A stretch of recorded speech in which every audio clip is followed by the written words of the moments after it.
दरगाह हज़रत अब्बास अलैहिस्सलाम, रुस्तम नगर, लखनऊ।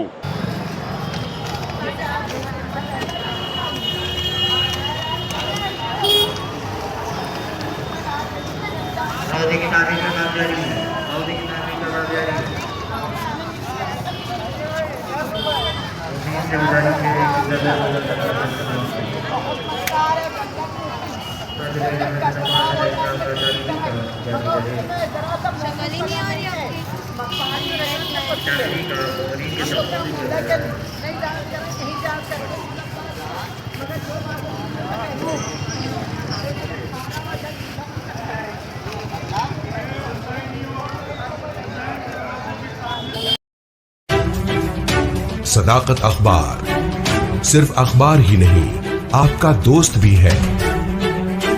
इसे पढ़िए और दोस्तों को भी पढ़वाइए। ताजा अपडेट के लिए देखते रहिए सदाकत न्यूज नेटवर्क। हमारे चैनल को लाइक कीजिए, सब्सक्राइब कीजिए और शेयर कीजिए।